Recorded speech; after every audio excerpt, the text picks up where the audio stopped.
Aloha and welcome to Connection to the Cosmos with your host, me, Dr. Lisa Thompson, where I have out of this world conversations with extraordinary people. And today I am super excited to have channeler Daniel Scranton on. We're going to bring him on in just a moment, but first, just a couple of announcements. So, if you have not received my free 20-minute meditative journey to meet your galactic family and guides, make sure you grab that on my website, drlisajthompson.com or mysticmanta.com. I have also just released my newest Oracle deck, Wisdom of the Galactics. So make sure you go to the website and grab a copy of that. And if you're coming to Hawaii, specifically to the Big Island, come on one of my Big Island UFO tours where you will see the night sky in a whole new way using our advanced Generation 3 military night vision goggles. So without further ado, I'm going to bring Daniel onto the screen. Hello, Daniel. Hello. So let me introduce you to the audience. You have so much good stuff going on here. So Daniel Scranton is a verbal channel, spiritual teacher, and sound healer. He has been channeling the 12th dimensional non-physical collective known as the Creators since the fall of 2010. Since then, a wide array of other guides and collectives have spoken through him. Some of those include Archangel Michael, Archangel Gabriel, Quan Yin, Yeshua, the Hathors, the Pleiadian High Council of Seven, and the Arcturian Council. He also discovered an ability to channel light languages and healing overtones, and he has used this ability to help others heal themselves and manifest the reality they desire. Daniel works with individuals in one-on-one sessions, does group events, and teaches a variety of classes, including channeling classes. Daniel lives with his lovely wife, Maricris, and their joyful daughter, Thaléa. His daily channelings can be found all over the internet. I'm a huge fan of those. But you can always find the latest one at danielscranton.com and on his YouTube channel, where you can watch him channel each new transmission. So we have a lot to talk about here. Now, the first thing that I want to know before we get into the channeling part is, I would love for you to share like how you grew up. What kind of household? Were you in a spiritual household, religious, something else? And then take us into the transition of doing all of this work you do. My biggest memories of my childhood are sitting in my room by myself in suburban Connecticut, a suburb of Hartford, and playing with Legos, while also simultaneously fearing God. Like, God was this being that I had to impress, I had to be good for. You know, I was brought up in the Catholic faith and brought to church every single week.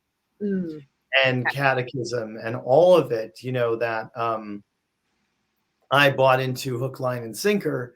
And so I had this really fearful relationship to God. And the only sort of new agey thing that ever crept into my awareness was I remember watching Shirley MacLaine's made for TV miniseries Out on a Limb. And I found that to be very interesting, but it didn't change me or my life in any way. And then I moved on from there. I went to Boston University, where I studied. I always had an interest in Greek and Roman mythology. And when the professor was talking about all these stories that were in all these other cultures other than the Christian faith, I remember thinking like, well, wait, so they have a story about this and they have a story about that too. So it's not really just my faith, which was already starting to sort of crumble, and that believes in this stuff and or that has these stories. So I started questioning everything at the age of 18. And it sort of gradually atrophied from there, my beliefs. Then I became an atheist. So you went the pendulum swung the other way. Yeah. Okay. So then I guess, you know, so what did you end up getting your degree in? Psychology. I was figuring I was going to be helping people by being a psychotherapist. And now I'm essentially doing the same thing, but I'm channeling while I'm helping people with the same types of issues that people go to a psychologist for. Right. So, okay, so I guess help me understand the transition from doing psychology to then, like, were you learning more spiritual Yeah, work? I Or did. I did psychology. I went and I worked in mental health for 3 years in Brookline, Massachusetts, and then I got the screenwriting itch. Like, I wanted to write screenplays for movies. I always loved movies. So I moved out to California to pursue that, and I wound up discovering my spiritual awakening, my, everything that I believe in now through an interview that a boss of mine out there made me listen to, the Tony Robbins Personal Power 2 series, and Deepak Chopra's interview with Tony was the last one in the 13-hour series. I don't remember any of the other ones. And that one struck a chord with me. So I started reading Deepak's books and listening to his lectures. And that is what gradually woke me up. And that was around the year 1999, 2000. Okay, so did you end up writing screenplays? Yeah, I wrote a lot of screenplays. Okay. Just curious, anything that we would know? No, nothing that ever got made or bought. Okay. Well, so then, okay, so you're in California, you're learning Deepak's work, diving into your spirituality, your screenwriting. So then, what's the next step that happened in terms of, like, did you just start channeling? Because we have 10 years now. Yeah, okay. Yeah, no, I just I threw myself into all things spiritual. I got Reiki attuned. I was reading The Power of Now and Conversations with God. And then Conversations with God was really the intro to channeling, although it's not really presented as channeled work. But if you think about it, of course it is. It is. And then from there, I found Emmanuel's books, which there aren't that many of, but on the back of one of the Emmanuel's books, I think it was actually a blurb from Deepak or somebody like that that said, "Not since the Seth books." And I was like, well, what's the Seth book? So then I got into Seth. And then from Seth, I got into Abraham. And then I was following Abraham all over the world, really, going on their cruises, flying to different cities to go to the workshops, listening to all the CDs. So I was way into channeling before I started channeling. Mhm. And my channeling the whole year of 2010 was just all about like blowing everything up and expanding everything. And like it all happened in 2010 from the very beginning of it, where I was on an Abraham cruise and I was doing Reiki on someone and I felt energy for the first time, to then being like, oh, okay, I like this. I like feeling energy. Let me do more of it and more of it. And that led to everything that led me to believe that channeling was possible for me. And then in March of 2010, that's when I had my big ET encounter that got me interested in ETs. And that also, I think, was the final step for me in preparing me to channel. Okay. Wow. So there's so many things that I want to ask you. I just want to go back to that whole Shirley MacLaine thing. So I grew up in the Ramtha School of Enlightenment, which Shirley MacLaine was a student. You grew up in it? Yes. So I've been around channeling since I was 13. We moved there in 1986 to be part of the school. And so for me growing up, being taught by a channeled entity at first, it was super weird. And we were in this tiny little religious town. And I just wanted to be normal, but I also really appreciated the information. And so I had this whole like back and forth push-pull with wanting the info, but then also, again, wanting to fit in, as a teenager. Yeah.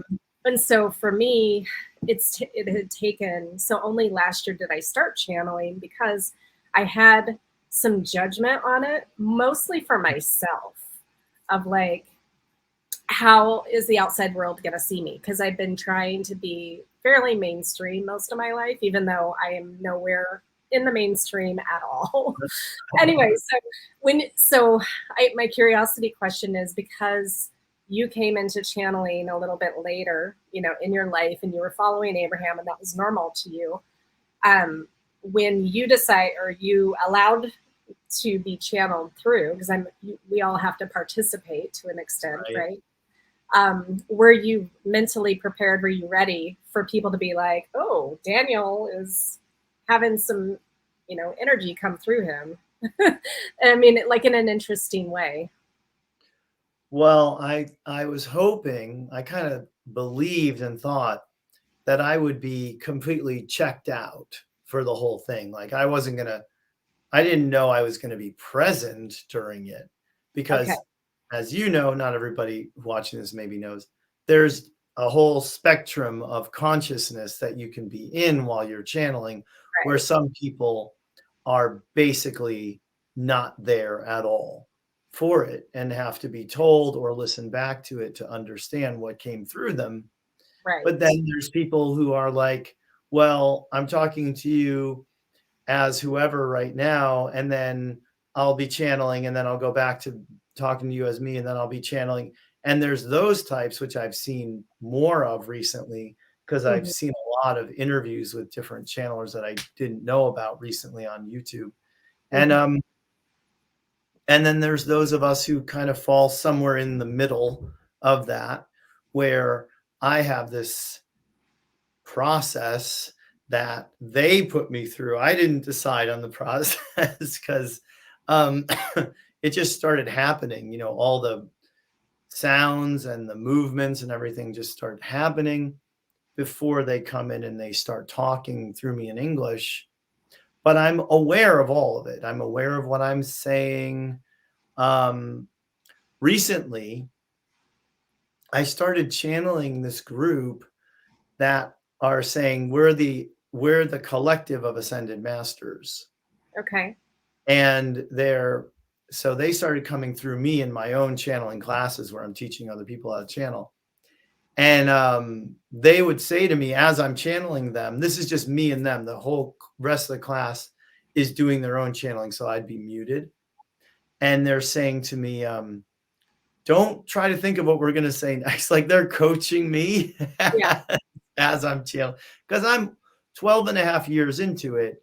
Right. And yet I'm still not the channeler I'll be in 20 years or, 10 years from now. So we're always this work in progress as channelers of putting ourselves into the space, but then staying in the space while we're channeling too, where there's as little of us participating as possible. And we're just in this real state of allowing for the energy to just dictate everything. I love that. Yeah, completely. And that's the thing, I guess, because my first experience with channeling was Ramtha, and JZ Knight, who channels Ramtha, she is out. Like she is fully in the deepest trance. She has no idea what's being said, no idea what's being done to her body. And just her as a personality compared to Ramtha, they're like night and day different. The energy feels different. And sometimes I would wonder, like, again, I'm trying, without judgment, just love for her, but I'd be like, does she even listen to what she's teaching or what Ramtha is teaching through her sometimes? But I see what you're saying. A little different in terms of lifestyle versus yeah. And but so and I think that was part of my fear of letting it come through me, because I didn't want to be out of it. I didn't want to, I wanted to have, like you said, now the way that I was trained, I'm somewhere in the middle of it. And so it's an interesting process. So I would love, so in March 2010, you mentioned I haven't really told that story yet. No, so that's what I want to know next. Like, what happened? Okay. So here I am, the hardest core Abrahammer you've ever met. And Abraham's like, yeah, ETs are out there. They're not really a part of your story. If you see a ship, it's because they came in from their dimension to yours, and then they left back into their dimension. And that's all I knew about ETs. I knew they existed. I didn't think they had any relevance to our lives. And that's how I liked looking at it too. I like being in control, Okay. as every ego does, I like being in control. So, Yeah. when other people in the Abraham community would talk about aliens, I would just kind of roll my eyes and tune out. And there's one in particular who I'm still in touch with to this day. We connect every once in a while, and his name's Peter, and he was in my dream. And I had this dream in the middle of the night where I looked at Peter and I said, I understand now about the other beings.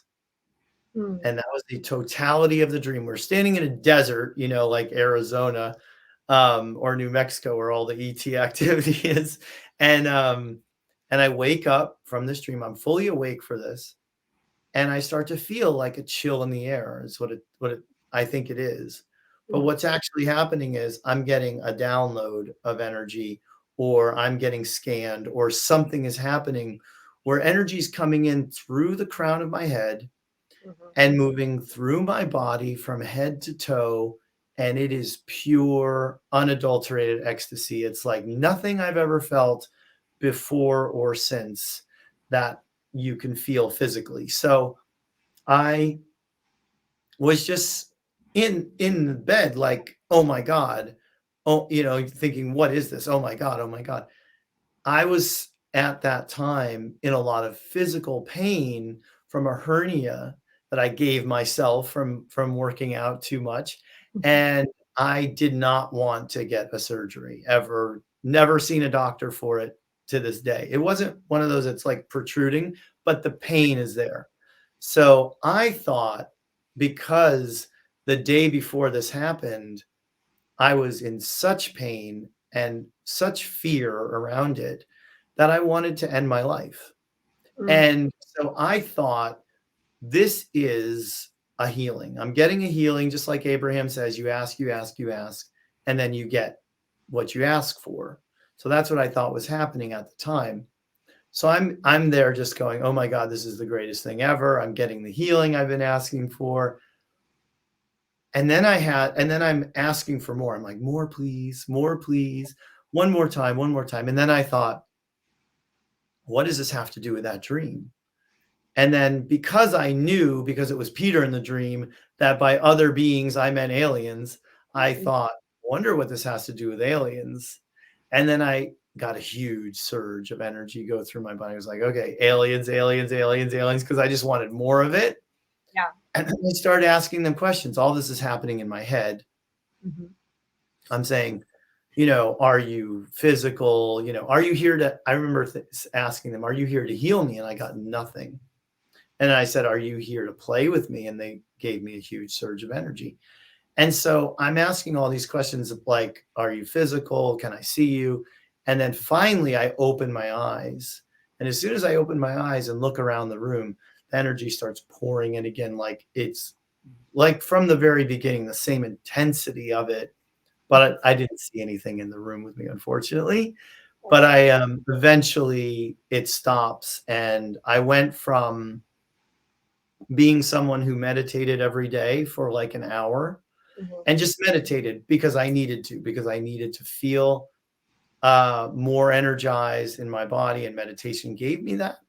I went from that guy to the guy who's now meditating and trying to feel energy in his body, which is what everyone who wants to channel should really be doing.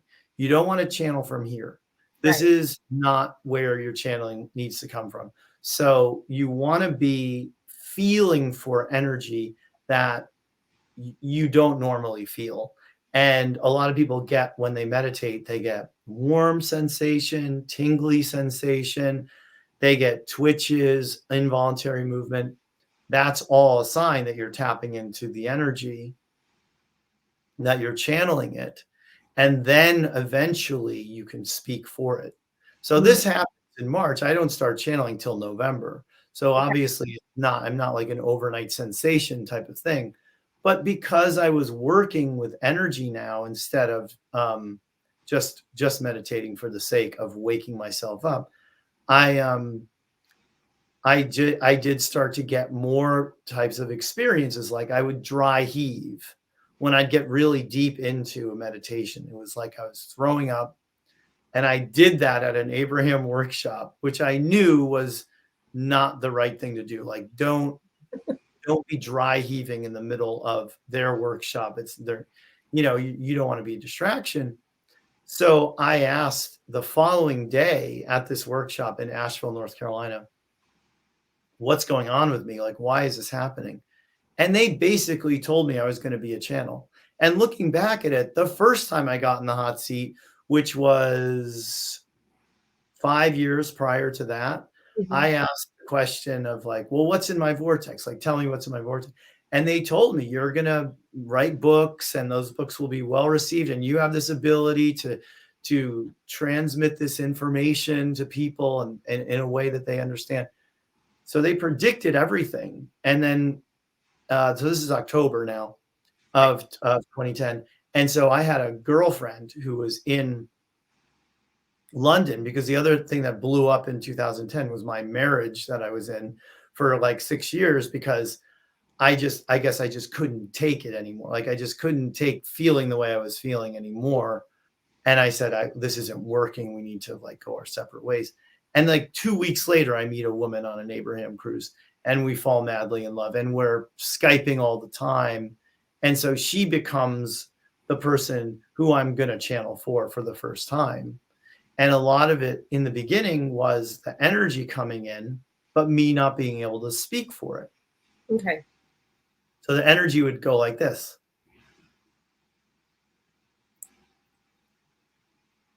And that was it. For 45 minutes to an hour, I'd be doing that.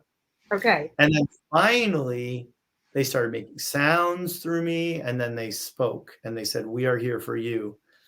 And they weren't extraterrestrial in the traditional sense. They were a non-physical collective that I later came to call the creators, but they didn't give themselves that name. Just like Abraham didn't say, hey, Esther, we're Abraham. And Bashar didn't say, hey, Daryl, we're Bashar. They made me come up with the name, the creators, which I did while channeling automatic writing. And that's the story of how I started channeling. Okay. Well, so then, I mean, so that opened the door. You're opening the can of worms then to, you've got the creators coming through. That energy, I'm guessing, feels quite a bit different than the archangels. Or maybe it's similar. Very similar. They're very similar because they're in the 12th dimension. Okay. So they're in the same dimension. And, it's like splitting hairs to say this is Yeshua and this is Archangel Michael when you get up that high, Right. Okay. So then I guess between channeling Quan Yin, Yeshua, the Hathors, Pleiadians, Arcturians, like how do you know who's coming through, or do they speak who is coming through? I have the intention now of who I'm going to channel. Okay. And I set that intention. A lot of times I don't know until they do speak because, like I said, Yeshua, Archangel Michael, they sound the same. They're coming through in the same way. Buddha, the same way. So I don't know until they introduce themselves who it is sometimes. But that's just because the different beings I channel, I could segment into groups. Like there's the feminine ones. And they all feel the same and sound the same. And then there's the 12th dimensional ones. And but they don't all sound the same, the 12th dimensional ones. And then the ET collectives and stuff. It's but like I'll just anticipate what your next question is going to be. So I channeled the creators for 3 years straight, nobody else, just the creators. But because I got interested in ETs, I started getting interested in people who channel ETs. So I had known about Bashar for a long time, but wasn't interested in that work until I had the dream. Okay. And the experience. And then I started going to Daryl's workshops. I started going to Wendy Kennedy workshops, Nora Harold workshops. And those two ladies who became my friends and mentors, they channeled everybody. So when I realized like, oh, you can channel more than one being, you don't have to just channel the creators for the rest. I started getting interested in other beings. Plus, I was interested in nature. Like I've been interested in nature for a long time and love being in nature. So being in nature and sort of feeling fairy energy meant that I wanted to connect with fairies. And then I started channeling a fairy. And so that became the first one that I did besides the creators. And there's a story behind all of them. Like, but Okay. the Arcturians are really the last ones that I've channeled for the daily message that I've been putting out since 2012. And I don't really have an interesting story about how I came to channel the Arcturians. It was just something that I felt I wanted to do. Okay. Did you know who Arcturians were at that point? I heard the name, Okay. And that's it. Okay. Because when I met them, I didn't know who they were at all. I met them 4.5 years ago in a meditative journey. And Uh-huh. it was just incredible. And fortunately, I was sharing with people who I met, and this one lady, she's like, "That sounds like you're either describing the Arcturians or the Blue Avians." So I went home and Googled what those were, and the Arcturians exactly what I had seen, and in the journey, the images of them, and so now it's taken me 4.5 years to really understand what that relationship is and my Uh-huh. role with them and all of that. But they've been the bridge to open up the channel. So now I've got 13 different races that I have done this year, but it's new. So, like, I get why the Arcturians for you in the daily messages as opposed to some of the other groups. Well, I did. Here's what I did. I did the creators for a while. I did Ophelia for a while. I did the Hathors for a while. I did Archangel Michael for a while. Archangel Gabriel, the founders, Quan Yin, and the Pleiadians. So a lot of people channel Pleiadians, of course, and Nora and Wendy channel Pleiadians, and Rob Gothier, Barbara Marciniak. Like there's all these Pleiadian channels. And I don't know if that's why I decided like I want to channel Arcturians. Like I can't remember what it was that made me go, well, what about Arcturians? But I've done that several times in my channeling career where I've been like, well, wait a second, how come no one's channeling the unicorns? And then I start channeling the unicorns. Okay. Why isn't anybody channeling the Buddha? I start channeling the Buddha. So it's sort of like that. Okay. And at the time I started channeling the Arcturian Council, I didn't know anybody was channeling the Arcturians at all. But I wasn't Googling stuff either. I just didn't know of anybody. And I'm Yeah. sure there were. I know there's a guy who wrote a book on Amazon that people sometimes reference when it comes to Arcturians. So I know other people have, but I'm sort of known for that now, for being the guy who channels the Arcturians, which I don't mind. It's nice to have a niche. It's nice to be, but I do like when people come to me and say, hey, let's do a session with Quan Yin. I did a session with somebody today with Archangel Michael, the Hathors. I like channeling the others too. Mm-hmm. And a lot of times clients will sort of prod me into doing stuff that I'm not really necessarily that comfortable doing at first, like somebody like, hey, why don't you channel Saint Germain for me? And I'd be like, oh, I don't know if I can do it, I don't know. And then I do it and I actually like it, I actually get into it. And so it's funny how it all works. It's funny how everything sort of plays out in this way. I mean, I'm sure you know this too. We choose our lives Right. before we come here. So it is orchestrated. Like it is sort of, we're playing this part. Like I'm just playing this part of Daniel Scranton. That's not who I really am. Right. And of course, when you know, when someone like Jim Carrey says that, now everybody thinks he's like gone crazy and everything. But it's like what you and I and a lot of us know to be true. Like, this is not our identity. And we basically then are playing this role, and but we get to choose how we play it, sort of, you know. So I do think that, like, when people would come to me and say, hey, you should read Conversations with God, and it would take me like 3 times before I would do it, or you should become a Reikian, and then by the third person telling me I would do it, you know, it's like that. Like, you get the prompts, but you're gonna do it. Right. Yes.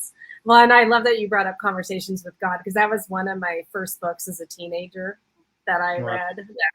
And you're right. A lot of people don't see that as channeling, but channeling, I mean, anytime we're creative, I used to be, you know, a dance choreographer. I used to create jewelry. Anytime we're in a creative mode, that's a form of channeling as well. I danced my butt off in clubs in Boston my whole, you know, through my 20s. Like, that's what I was doing. I was dancing, dancing, dancing for hours and hours. And then writing when I got to LA, you know, and then channeling. Right? So, well, and so when a client comes to you, so you do these one-on-one sessions, and I kind of wish I would have had mine before we did this, but you know, timing it all good. But I have a session with you next week, and so I'm curious, like, when someone comes to you, do they, like you said, some people are like, I need to hear from Michael, I need to hear from Yeshua, or is it you tune into the energy and whoever needs to come through for that person is going to come through? Well, a lot of times people do want to speak to somebody, but a lot of times there's also that ambiguity on their part, and they say, well, whoever is for the highest, whoever's going to give me the best. And I'm just like, okay, I'm fine with that too. Like, because I know somebody's going to come. As soon as I close my eyes, I know somebody's going to come. So what happens is, with my channeling, I close my eyes, and I don't even have to think anything, say anything, intend anything. It's understood what's happening next. So what happens is my hands just go up. They just go up by themselves, and I start making sounds, and I start saying yes or okay or whatever it is. And my mudra happens. This thing starts happening. My fingers start flittering like this, and the fingers are touching when they're passing each other. And then it's like tones, tones, tones.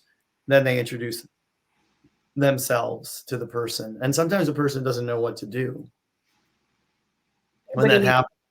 Like Sometimes the when person you're doing waiting, the you know, process? like, no, Okay. no, like, after the creators or the Arcturians or whoever is speaking to them, they're just kind of like, do I ask questions? So sometimes they need some help also being drawn out, because are you working with people yet one-on-one?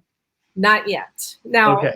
what I've done, what I feel comfortable with at the moment is people will submit questions, and Uh-huh. my own private space. I will let that info come through, and I'll word dictate, you know, what the message is. Now, this over the last several months, though, I was teaching galactic sessions where it was group, and so I would lead people through these journeys. And during the meditative journey, the channeling would happen, and Yeah. so it was when people were in the meditative state and then I would start channeling during that.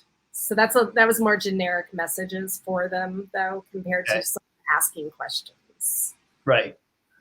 Yeah. That's another thing people should probably understand who don't channel already, is that at a certain point, you don't even try to channel and it just starts happening. Yeah. Like, getting massaged. That was the first time I ever spoke light language. Doing breath work with other people in the room with me, and I'm flopping around like a fish out of water, toning and making, you know, Mm-hmm. because I doing yoga and screaming out light language during yoga. Like, you just start, and in the shower is a big one. In the shower and in nature, you just naturally open up and things start. And I've heard from Wendy Kennedy and other people that they can't really meditate anymore without channel. Like, they're going to channel if they meditate. Yeah. So that does happen too. Yeah. Okay. Well, so when you, in that intro that you do with your hands, the mudras and the tones, I mean, that is a form of light language, isn't it? Coming through you. The E could be considered a light language, I guess. It's pretty basic. There's Okay. not many words in it. But I do channel light language. Like I could just spend an hour channeling light language and there's no effort. There's just I don't have to do anything. Whereas if I'm channeling in English, I definitely feel like I'm participating in it Mhm. as the one who's doing the interpreting, who's listening to the person and what they're saying. And that's the thing I was going to say earlier is like, when you do start working with people, I'll save you some time and just and let you know it's going to go way better for you as a channeler if the person is willing to open up and Okay. talk and say, this is my story. This is what I want to know. These are the things I'm struggling with, because you're not separate from this equation. You're a part of it as the channeler. And you're never just a ventriloquist dummy. You're always participating. Even those who are in those deep trance states, whether they know it or not, they're still participating in it. And like Daryl Anka, he's not aware of what he's channeling, but he still can't channel in a language that Daryl doesn't know. Mm. So there's stuff like that I've come to realize as a channeler too, and through my mentorship with Wendy and Nora, that like, don't expect, and Lisa Royal Holt's been another one who, even though I've only had a couple of private sessions with her, enormously helpful Yeah. in knowing that, like I heard Sasha or somebody say in one of her recordings, just because I'm a channeled entity doesn't mean I know everything. Like that right there should help every person who ever wants to work as a psychic, a channel, a medium. Like, we are not tapping into every piece of knowledge that ever could be given to a person, because just like a skeptic might say, well, if you're channeling it, or if you're, why don't you just get the lottery numbers? Right. Well, if you got the lottery numbers and you played the $1 billion lottery, the Mega Millions or whatever, then what's your incentive to keep working? Like, how are you still going to be of service to humanity when you're on your yacht? Right. So yeah, I mean, there's a plan for all of us too. And if you come to me, I don't know what your relationship status is, but if you come in next week and you're like, well, what's the name of my soulmate? You're not allowed to have that information before, it's time for you to meet that person, because you'd ruin it in all likelihood if you'd look them up and Right. you contact them and you go, hey, guess what? This guy who channels aliens told me that we're soulmates, Right. So like there's there's only so much that as a channeler you're allowed to give, that you're going to have access to. And the best channeling, as all of us who've ever watched Esther channel Abraham know, the best channeling is when the channeler is bringing through beings that are giving teachings. They're giving you the keys to the kingdom. This is Yeah. how you do it. They're not telling you. Abraham's not telling the people in the hot seat, well, here's what you need to do for a living, and here's how you start that process. You go here and talk to John Doe, and he's the guy you need to talk to. And it's not like we're supposed to just be giving people all the answers. It's more like channeled entities are meant to give teachings and nudge people and help people uncover what they already know that's inside of them. And that's something that Abraham said to me the last time I spoke to Abraham, because I was asking about my channeling, because after I started channeling, I was like, okay, now I have all these questions for Abraham. And they're like, you're not supposed to get all the answers for the person. You're the one who's meant to draw the answers out of them with your work that they always had inside of them. And Right. so I love that's the thing about channeling that people don't understand. It's not the answer key at the back of the book. It's the energy that the channeler brings through, which you can feel if you're in tune, if you're open, if you're sensitive. Then you realize, like, oh, I could listen to Esther all day, because Esther's bringing through, even though she's saying the same thing over and over again, go to the vortex or whatever she's saying now, whatever Abraham's analogy is now for it. It's the same message over and over again in different packaging, but it's the energy that she brings through that's hypnotic, that is aligning us and giving us what we need to then go and live our lives. Yeah, I love that, and I completely agree. And that's, I guess, what I have gotten most out of listening to other channelers.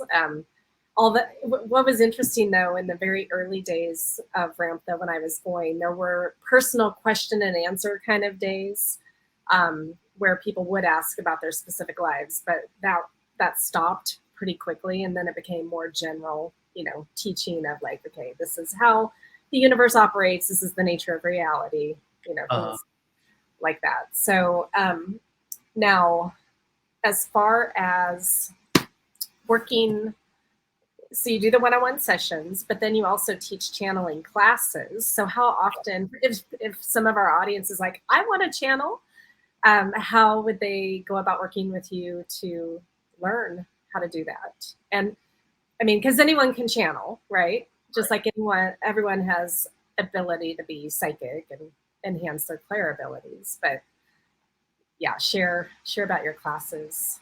The first thing I want to say is that everyone is channeling, because this brain of ours that we think stores information and thoughts and who we are, it's just a radio. The radio is nothing without the signal coming from wherever it comes from to hit the radio and give the radio the music to broadcast, or the news, or the whatever talk radio. That's what our brains are. They're receiving mechanisms. So we're just walking around all day, tuning our dial to different frequencies to get whatever's coming. And maybe it's a thought you've thought 1,000 times. So it seems like it's coming from inside your head, but you actually bump into thoughts too as you're walking through your house. So if you're thinking about a problem you're having while you're doing the dishes one night, and then you go back to do the dishes the next night, and you realize the problem is there waiting for you, then you start to get an understanding that we're all always channeling.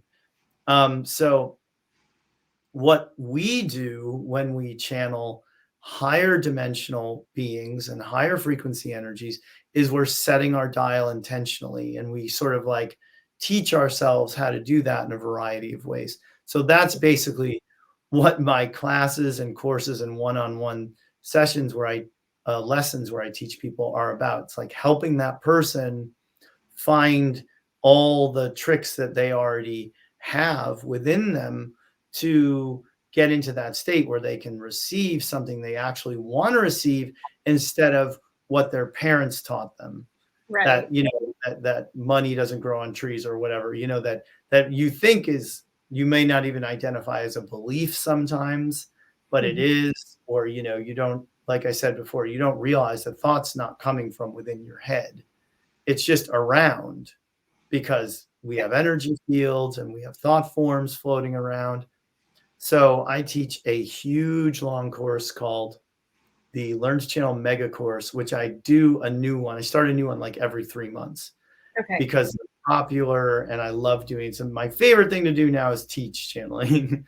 So that's the big one. And then I have a master course on my website, which is all pre-recorded stuff. So somebody can just buy that and then download it and then listen whenever they want. Whereas the mega courses, you show up like 9 times for 9 2-hour classes, and we do them on Zoom. And then I set up a private Facebook group for people to get together in and share their stories, experiences, and hopefully come together and practice with each other. And then I have my one-on-ones where I teach the channeling. I will channel the Arcturians or the creators or whoever also in a private lesson to help somebody become a channeler. And then I do these little standalone classes. I do a beginners and an advanced group channeling class, which are 2 hours in length and much cheaper than the mega course or working with me because it's a group event that's only 2 hours. So. Okay, well, excellent. So what has been, I guess, the most impactful thing that becoming a channel has done for you in your life? How, like, because you were following Abraham. So what's the difference between following Abraham and then now you're bringing forth these messages yourself? Well, it sort of forces you to face all your own stuff, first of all, because before I did this, I was selling books, CDs, and movies on Amazon and eBay. And so I didn't create those books. Mm-hmm. I didn't create those movies, even though I wanted to create movies. I just bought them and resold them. But I wasn't involved in that. But now I'm selling me to people and my work, and it's totally different. And you have to merge spirituality with the material and money, and that becomes another challenge you face.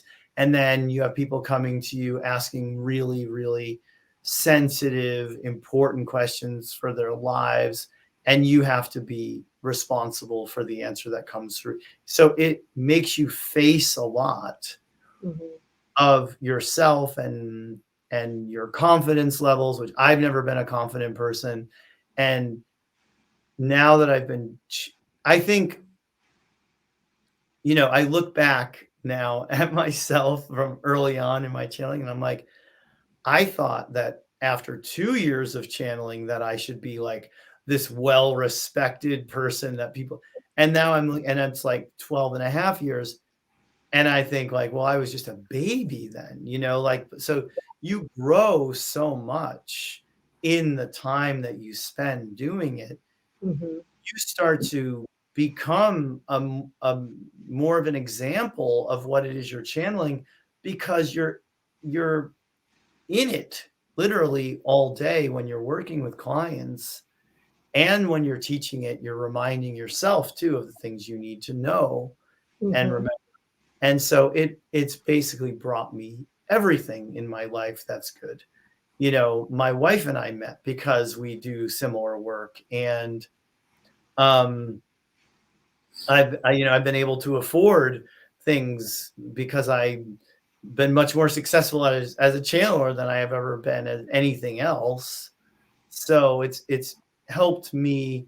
It's helped with the confidence thing too. Like even I think it's because I have this body of work over here. Now I have 6 books on Amazon, and I have thousands of channelings on my website and YouTube.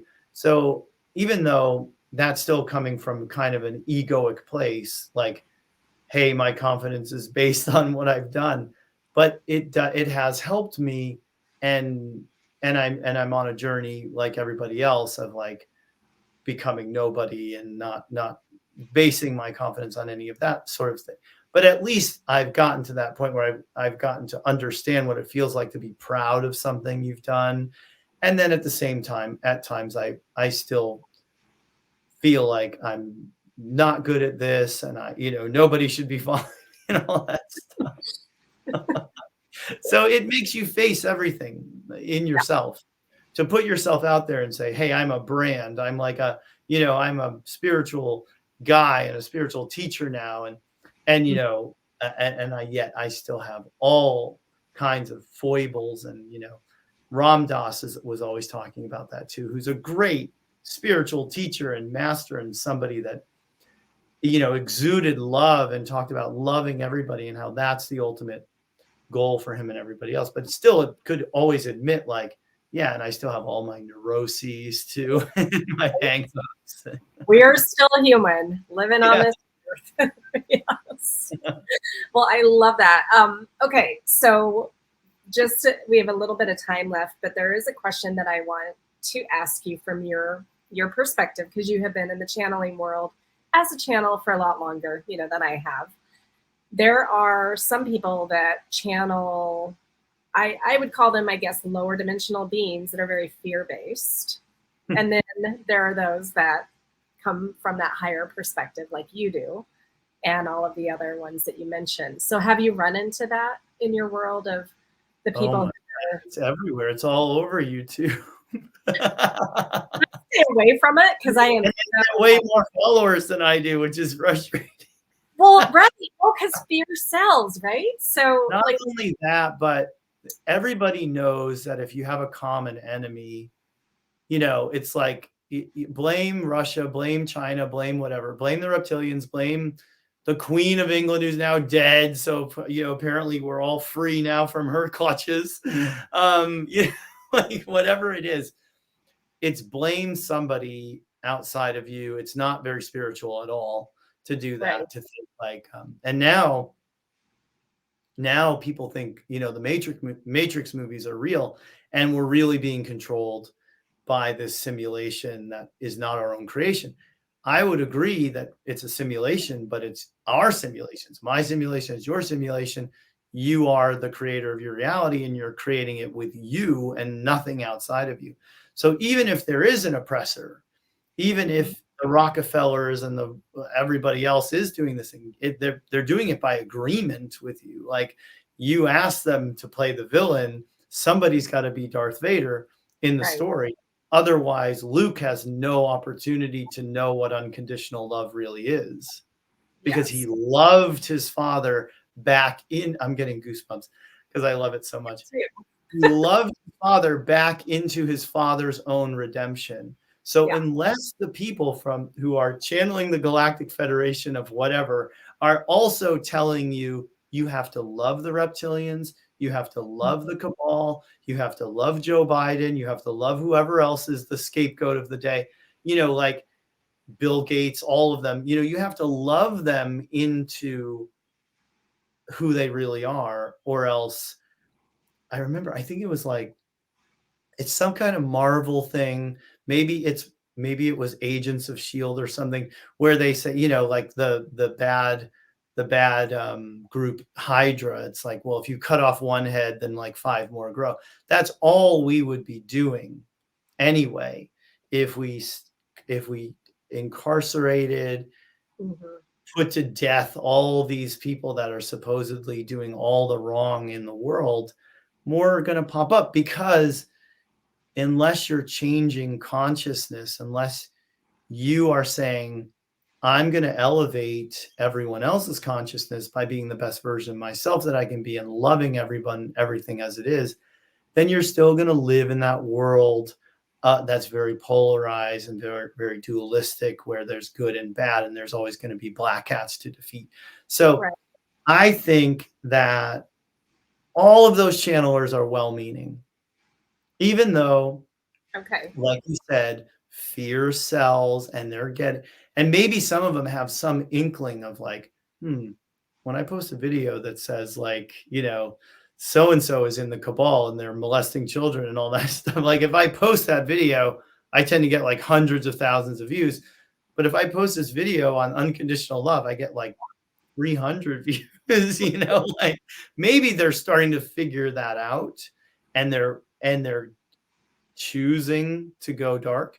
But but I do think that, like, you know, even all the people who fell into the whole QAnon camp thing, like, they mean well, like they want there to be no more sex trafficking and all that stuff. So they're well-meaning people. They're just not being led to what they need to be led to, which is what's going on inside of you. Like, that's the most important thing. That's the news of the day. That isn't on CNN, it's not on Fox, but it's also not on YouTube, unless you're going to the right places. Like, I think everybody should be listening to Eckhart Tolle and people like that, who are teaching you, like, hey, it's all inside of you. It's all because of you and your thoughts and what you're feeling. Yeah. Beautiful. Thank you. I think you addressed that perfectly. We're definitely on the same page there. But also, you know, when you're channeling Arcturians, you can't be fear-based because they're not fear at all. No, they're not gonna bring through a message about how to defeat the reptilians. Like, it's just not gonna happen. So if somebody's channeling that, it's either they're not channeling who they think they are, Yeah. or their filter is so strongly biased towards that type of thinking that whatever they are channeling is being filtered through this chaos that's inside of them around, you know, how it is in us versus them world. Right. Yeah. Very, very interesting. Okay, so I would love for you to share again. I know I said it at the beginning, but share how people can find you. And because, you know, I think after listening to you, watching this, people are going to want sessions, are going to want to take your classes. I'm a huge fan. Like, I feel like a fangirl here. My friend Brandy introduced me to your work. And so anyway, I really appreciate you being on. So yeah, share how they can find you. Well, I have a website, of course. It's called danielscranton.com, so it's pretty easy to find. Mm-hmm. Once you get on there, you can choose to subscribe to my email list, which you'll get a lot of emails if you do, but it's because I channel every day, or I'll send out an older channeling that is a timeless one where it still applies to the day you're reading it. And I'm on YouTube. My YouTube channel is also just called Daniel Scranton. And you know, it has thousands of videos on it of me channeling the Arcturians and others. The unicorns are even on there. So that's how to find me. I huge unicorn fan here. I know we've got some unicorn fans in the audience. So that's so cool. I'm gonna have to go find a unicorn and see what the messaging sounds like, because yeah, I can't wait. Well, again, Daniel, thank you so much for being on with me today, and I look forward to my session with you coming up. And we are doing this as a pre-recording, so by the time the recording comes out live, I will have had my session. So I might just write comments about, you know. Okay. And anyway, thank you. And for everyone watching and listening, thank you so much. And I'll see you next time on Connection to the Cosmos. Aloha.